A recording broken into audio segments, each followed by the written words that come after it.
Bonjour à tous, seulement 2 TGV au départ de Brest. Ce mercredi, c'est encore la pagaille dans les gares bretonnes. Le mouvement de grève de Châtillon a encore des effets et on le voit aujourd'hui avec les vacanciers qui sont en attente d'un train à direction Paris. Je vous propose de faire le point dans un instant, mais avant cela, on va faire le tour de l'actu avec les rédactions de TBO, TB Sud et du Télégramme. Triste nouvelle à Landivisiau dans le Finistère et dans toute la Bretagne. Le petit Andrew, 10 ans, qui souffrait depuis 5 ans d'une tumeur au cerveau, est mort ce mardi soir. Près de 4000 donateurs s'étaient mobilisés pour financer une opération de la dernière chance qui aurait pu avoir lieu aux États-Unis. Les quelques 130 000 € récoltés seront reversés à la lutte contre les cancers pédiatriques. Et maintenant, Plounéour-Ménez, 4 jours après l'annulation d'un arrêté similaire pris par le maire de Langouette en Ille-et-Vilaine, le préfet du Finistère a demandé ce mercredi l'annulation de l'arrêté anti-pesticides du maire de Plounéour-Ménez dans le Finistère.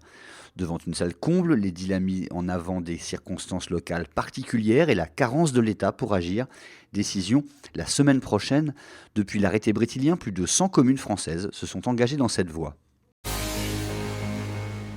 10 milliards d'euros, c'est le montant des dépenses de santé en Bretagne en 2018, en hausse de 2,1% et qui franchissent cette barre symbolique pour la première fois.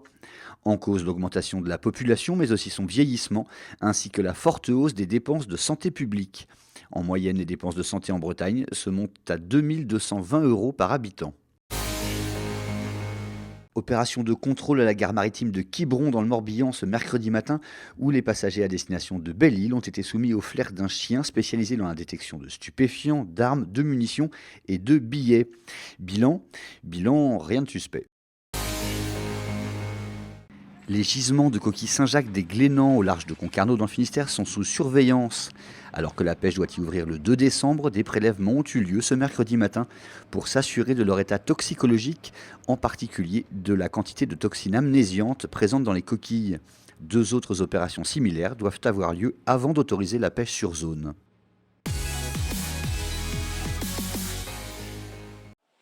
Directement débarqués des bateaux de pêche de Saint-Quay-Portrieux, les produits de la mer sont préparés pour être expédiés et livrés en 24 heures chez des particuliers.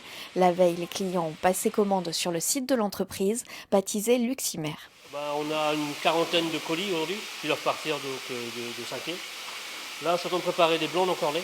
Les clients ont demandé à ce qu'on prépare leur encornet et ça partira pour 15 heures d'ici. Un concept qui plaît, il a été lancé il y a 10 ans par un fils d'ostréiculteur de Lamodé. Elle est venue de Stéphane Lerouzès. Son père expédiait des huîtres pour les fêtes de fin d'année sur toute la France. Donc il faisait des palettes qu'il envoyait à des clients donc dans le sud ou dans l'est. Et de temps en temps, ces clients-là lui demandaient s'ils ne pouvaient pas rajouter des produits de Bretagne comme du homard ou des tourteaux. Et du coup, l'idée est venue de là. C'est le premier site de vente en ligne dédié aux poissons frais qui a été créé en France. 10 ans plus tard, l'entreprise déménage à Saint-Quay-Portrieux, à 2 pas de la Criée, dans un bâtiment de 800 m². Une poissonnerie et un restaurant ont aussi été créés et une vingtaine de personnes ont été embauchées. C'est en train de se développer un petit peu, effectivement. En fait, le consommateur a de plus en plus envie d'aller directement chez le producteur pour prendre ses produits. C'est là qu'on répond parfaitement à cette demande, puisque nous, on est capable de dire au consommateur quel bateau a pêché tel ou tel produit. On a une traçabilité du produit qui est vraiment exceptionnelle. Et pour le mois de décembre, l'entreprise cherche à recruter 6 personnes supplémentaires. Elle prévoit entre 500 et 1000 commandes par jour de clients amateurs de produits bretons.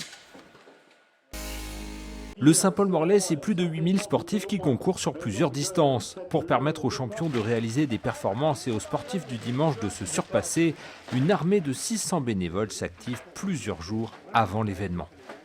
Ce matin, on a fait de la médaille. On a de la médaille là-bas au fond. On a 8000 médailles. On a les cartons, donc on les transfère dans des bacs qu'on va amener sur la ligne d'arrivée pour récompenser nos concurrents.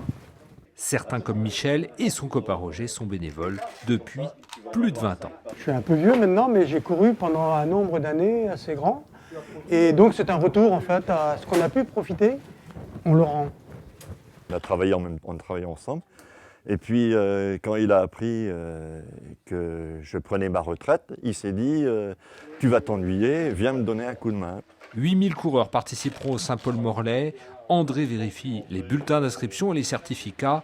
Il a participé comme bénévole à toutes les éditions depuis la création de la course en 1973. Donc ça fait 47 ans cette année. Comment c'est possible? Quand on aime... Alors, j'étais parti pour faire 20 ans et je suis toujours.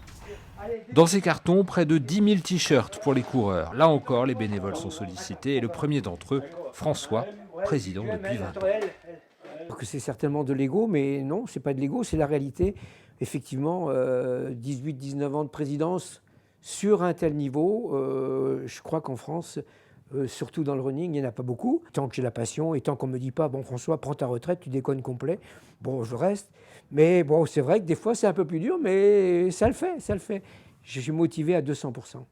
Avec leur expérience, François et son équipe maîtrisent l'organisation de cette 47e édition. Reste une inconnue, la météo. Les conditions ce dimanche seront plutôt humides et venteuses.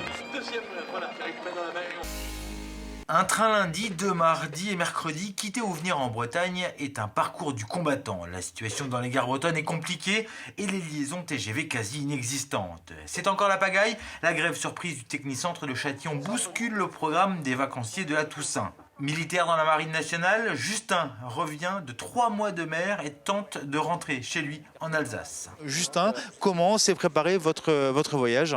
Déjà, c'était assez compliqué parce que c'était prévu que j'aille jusqu'en Alsace, mais tout ce qui est région parisienne était bloqué. Du coup, j'ai essayé de voir que les gens de la SNCF, s'ils ne pouvaient pas me dépanner, mais il restait peu de place en tout cas. En tout cas, j'ai réussi à passer vers Rennes. Du coup, par Rennes, ça fonctionne à peu près. Et après, voilà, j'ai essayé jusqu'à Strasbourg. Vous ne savez pas exactement à quel moment vous allez arriver à Strasbourg et si vous allez pouvoir arriver à Strasbourg aujourd'hui? Que des suppositions. Voilà. Ils ont réussi à débloquer quelques places, mais voilà, est-ce que ça sera possible ou pas? Mais en tout cas, j'ai un billet de train déjà pour Rennes et après jusqu'à Strasbourg, on verra bien. Vous comprenez ce mouvement qui a été lancé par les techniciens du centre de Châtillon? Après, c'est un peu un double tranchant.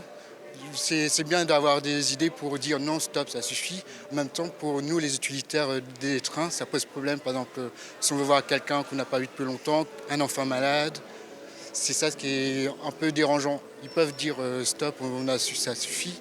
C'est la question un peu double tranchant du coup. Vous avez le sentiment d'être pris un peu en otage? En certaine sorte, oui. Merci Justin. Alors Justin va prendre le train qui doit l'amener à Montparnasse à midi. Enfin, il verra bien s'il va réussir à accéder à Paris. Quoi qu'il en soit, s'il y a des conséquences pour les passagers, les commerçants de la gare souffrent aussi de cette situation-là. Et nous sommes au relais de Brest, dans la gare de Brest avec Christine Cadeau. Bonjour Christine, vous êtes salariée ici au Trips. La situation est délicate évidemment par rapport à ce que vous pouvez connaître au quotidien. Ça se passe comment? C'est ça, en fait on a du mal à anticiper par exemple notre production, niveau journalière comme à la semaine, niveau perte on ne peut pas anticiper, on n'anticipe rien du tout. Pareil, niveau commerce, tout ce qui est vente et tout ça, on en subit les conséquences avec une baisse de chiffre d'affaires évidemment. Alors c'est l'ordre de 50% de baisse du chiffre d'affaires. Aujourd'hui, on le voit, il y a du frais en plus derrière et on approche de l'heure de midi. C'est compliqué de pouvoir anticiper aussi ces denrées qui, pour le coup, sont périssables. C'est ça. En fait, les sandwichs sont préparés directement le matin et sont mis en perte le soir. Et d'anticiper justement, comme vous dites, cette production, c'est très compliqué. On ne sait pas du tout combien on va vendre à la journée et on ne sait pas du tout combien on va acheter à la journée du coup. Quel est le sentiment justement des passagers aujourd'hui que vous êtes amenés à rencontrer? Ils parlent, j'imagine, beaucoup de cette grève. Totalement, on a beaucoup de passagers qui vont s'en plaindre, qui vont être en colère, mais aussi qui vont stresser de part pour savoir s'ils vont pouvoir rentrer chez eux, s'ils vont avoir leur train ou même leur correspondance une fois arrivés à Paris. Beaucoup d'énervement, on va dire, mine de rien. Dans 2 jours, c'est le 1er novembre. Justement, là aussi, il va y avoir un afflux. Vous avez certaines craintes, vous devez vous organiser par rapport à des journées comme ça? C'est ça. En fait, en plus, là, on est en forte affluence. C'est la période des vacances. Du coup, avec une forte affluence, on est obligé de se réorganiser, on va dire. Mais comme on a dit auparavant, on ne peut pas prévoir, en fait. Ça va être vraiment au jour le jour qu'on va vraiment voir. Merci Christine. Alors ce qu'on va faire, on parlait justement de l'énervement notamment de certains passagers. Eh bien écoutez, la protection civile est là, c'est une première, une opération entre la SNCF et la protection civile et on va aller justement à la rencontre des personnels de la protection civile. Ouais. Alan, bonjour. Bonjour. Quel est votre rôle ici? Le soutien aux populations par rapport aux voyageurs qui devaient prendre leur train pour aller à Paris. Comme au début de semaine, il y avait un train sur 10 qui partait de Brest. Là, ça commence à aller mieux. C'est une première hein, pour la protection civile, notamment à Brest, d'intervenir dans ces cas-là. Quel contact justement avec les usagers? Un contact gentil.